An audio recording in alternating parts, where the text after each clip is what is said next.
Natambakan na naman nga po ngayong araw ang Dallas Mavericks sa kanilang game laban sa Minnesota 120-96 na nagpabagsak sa kanilang record. At habang patagal, nahihirapan na nga makabawi ngayon ang kanilang team sa standings. Pero sa kabila ng nakakadismayang pagkatalo, may ilang magandang bagay nga ang nakita ng team katulad ng unti-unting paglabas at pag-improve ng galaw at laro ng kanilang rookie na si Cooper Flagg na nagtala ngayon ng 15 points sa kanyang 6 out of 10 shooting. Nakakapag-adapt na nga ito sa physicality ng NBA lalo sa ilalim since maayos na nga siyang nakakagawa. Sadyang inamin pa rin ito, hindi talaga siya ready sa ibinigay sa kanyang role ni Coach Jason Kidd bilang starting point guard na rason ng maagang pagbagsak ng kanyang performance. At ngayon nga pong ibinalik na siya ng team sa kanyang dating posisyon. Asahan na nga ninyong magtutuloy-tuloy ang pag-angat at pag-improve ng kanyang laro sa Dallas Mavericks.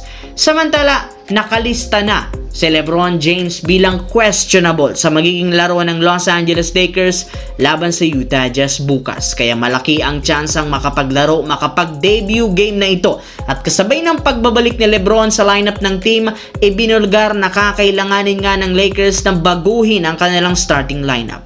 Base sa balita, posibleng tanggalin ng Lakers si Rui Hachimura sa starting 5 sa pagbabalik ni LeBron James para maging balanse ang kanilang unang 5. Sa madaling salita, ang magiging first 5 ng Lakers simula bukas bubuuhin ni Luka Doncic, Austin Reeves, Marcus Smart, LeBron James at si DeAndre Ayton. Alam naman nga ninyo, napakaganda ng record ng Lakers simula nang ilagay nila si Smart sa starting lineup sa paglakas ng kanilang depensa. At sa pagbabalik ni LeBron, kailangan nila itong pagtuunan ng pansin. Kaya nararapat lamang na panatilihin nila si Marcus Smart sa starting lineup habang si Hachimura manan ay pangungunahan ng off the bench. Siyempre, siya ang magiging kapalitan ngayon ni LeBron sa kanilang posisyon at magbibigay scoring sa kanilang second unit. Sa kabilang banda, na-upset ng Chicago Bulls ang isa sa pinakamalakas na team ngayon sa Western Conference na Denver Nuggets matapos nila itong talunin ngayong araw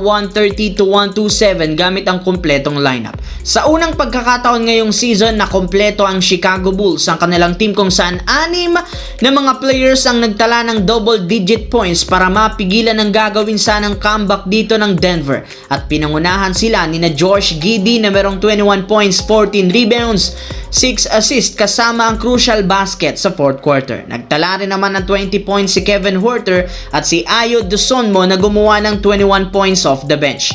Napakaraming player ngayon ng Chicago Bulls ang literal kayang mag-step up na nangangahulugan na mukhang mas nag-improve ngayon ang kanilang lineup at mga players. Kailangan lamang nilang magkaroon ng magandang game plan, confidence sa sarili upang mag-compete laban sa mas pinakamalalakas na kupunan hindi lang sa Eastern Conference pati sa West.